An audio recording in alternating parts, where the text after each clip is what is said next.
Olá, turminha do sétimo ano, vamos lá.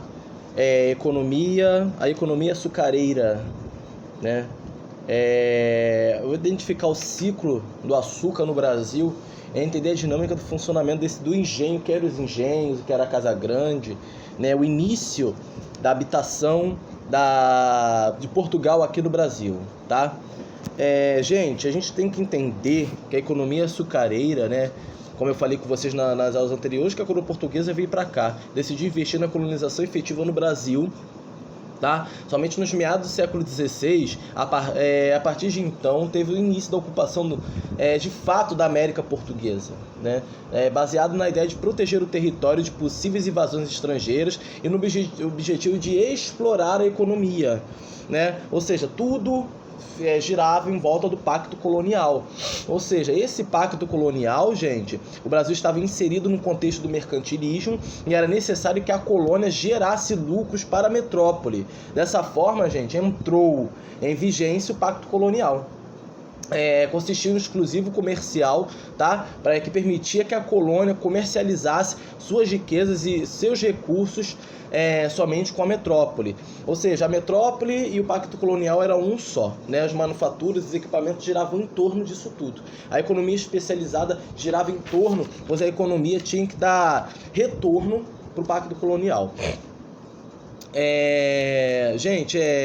Quando a colonização começou de fato, né, foi decidido que Portugal, que a América Portuguesa seria uma fonte de renda, né, através do cultivo da cana-de-açúcar. A economia colonial se transformou em economia extrativista, né, uma economia chamada de plantation.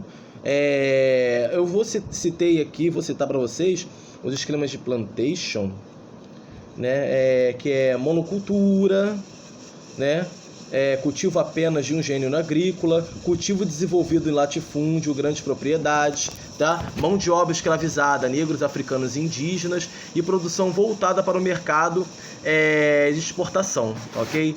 Eu destaco para vocês que a economia colonial, ao longo de quase 30 anos, também foi movimentada por outras atividades econômicas, como a pecuária, a mineração, porém o sistema de plantation dominou a economia do período colonial. O ciclo de açúcar, gente, foi criado que Martim Afonso de Souza, que trouxe as primeiras mudas de açúcar do Brasil em 1530, né, e deu início ao seu plantio na capitania de São Vicente, atualmente um município do litoral paulista, tá? Porém foi o Nordeste que se tornou o principal, que se destacou como produtor da cana-de-açúcar da colônia.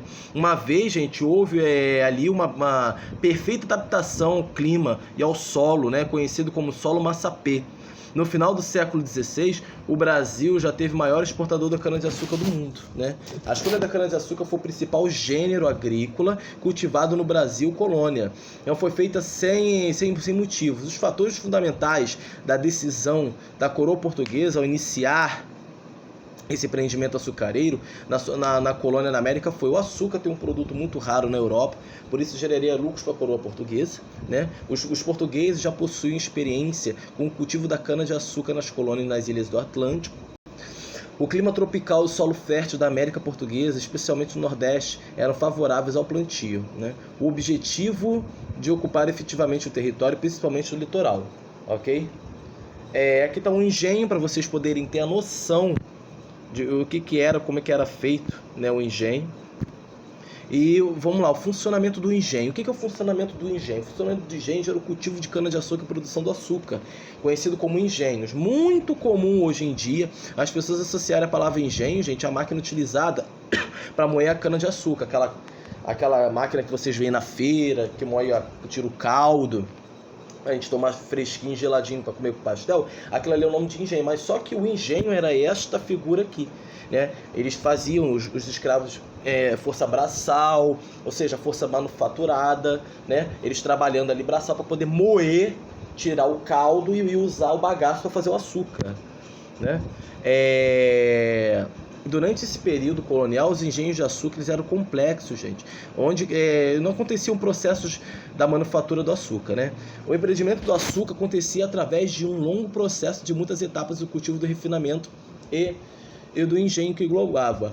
Todas as etapas, gente, eram feitas da seguinte maneira, né? Em relação à manufatura, né? O açúcar existia no engenho e as instalações destinadas a cada etapa da produção, né? Eu também quero citar para vocês, era comum no engenho que existisse era o traps, tá? Que era a moenda que era movida por tração animal, tá? Havia também o engenho real, e ele, gente, era moenda que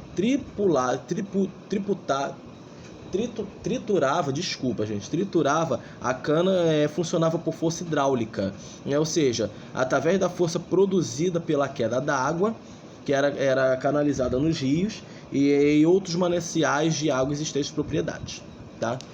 As instalações destinadas, gente, a cada etapa da produção era canavial, né, onde a cana-de-açúcar era cultivada em largas faixas de terra, depois passava para moenda, local onde a cana era moída em moinhos que funcionavam com atração animal, força humana ou hidráulica. Caldeiras, onde o caldo de cana era cozido e transformado no melaço, né? A casa de purgar, local responsável, gente, pelo refinamento do melaço e transformação em açúcar, né? Eu também quero citar para vocês que no engenho também englobava as instalações da sociedade açucareira colonial. Desta forma, o engenho funcionava de uma grande propriedade que também obrigava a casa grande, né? A Casa Grande era o local onde os senhores de engenho e sua família residiam e moravam, né? Dentro da Casa Grande, os negros não poderiam viver ali dentro, eles viviam na senzala, né? Era uma habitação precária que abrigava os negros escravizados, né? E também tinha a Casa dos Trabalhadores Livres, que eram pequenas residências onde as pessoas que não eram escravizadas viviam, tá? Tinha o curral também, lugar onde estavam os animais que eram utilizados para o transporte de pessoas e produtos como a tração da moenda, ok?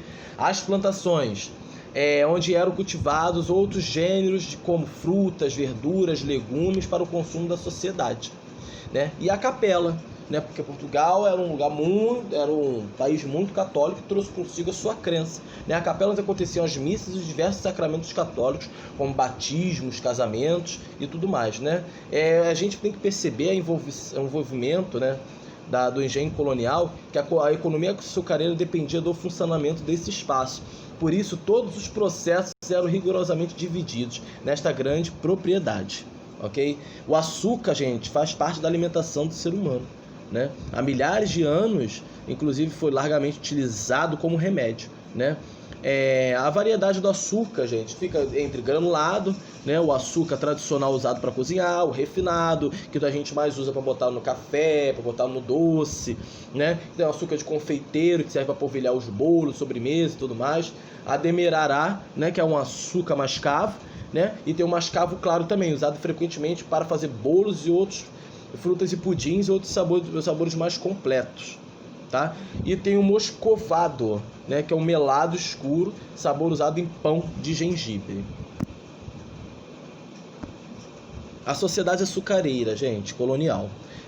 A sociedade açucareira colonial, ela não é um porquê de grupos, né, de pessoas envolvidas na economia açucareira. Viviam em uma mesma propriedade, que era o engenho, né, que não havia diversas sociedades entre esses grupos. Pelo contrário, a sociedade açucareira, gente, ao longo da sua existência, se tornou um cenário extremamente segregado, né? Ou seja, a sociedade açucareira era aquela que chamamos de sociedade estratificada, que é um outro nome também. Isso quer dizer que tal sociedade era dividida em camadas sociais compostas por determinados grupos e que dificilmente esses grupos poderiam participar em outras camadas sociais, ok? Eu coloquei aqui as camadas sociais para vocês, né? Que primeiro vinham os senhores, né? A aristocracia, o senhor do engenho. Embaixo os homens livres, senhores de terras, né? Sem engenho, capineiro, ferreiro, capataz e por aí vai, que eram os homens livres. E por último os escravos, ok? Que na sociedade açucareira, gente, os senhores de engenho, que estavam no topo da pirâmide social, formavam a aristocracia rural, ok? Sociedade patriarcal. A sociedade patriarcal, gente, é nada mais e nada menos do que não existia um espaço de destaque ocupado pelas mulheres. Isso porque era um sistema patriarcal, onde o senhor de engenho era o centro de toda a estrutura socioeconômica. Uma vez que detinha todo o poder da região, através de uma liderança política formada por autoridade moral. O privilégio social, gente, de controle das propriedades. Ok?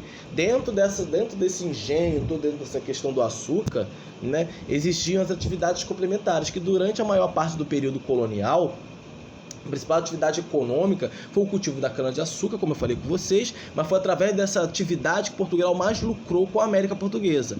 No entanto, outras atividades também foram desenvolvidas e alcançaram determinada importância nesse período. Ok? A gente pode citar também, desenvolvida na América Portuguesa, a pecuária, né, atividade desenvolvida no Nordeste, principalmente na parte mais litoral, né, onde estavam os engenhos também, ou no sul da América Portuguesa, que a atividade pecuarista foi importante para o transporte e o abastecimento das populações espalhadas pela colônia e também no comércio, tá? E também tem o charque, que é a carne seca, para outras regiões da América Portuguesa.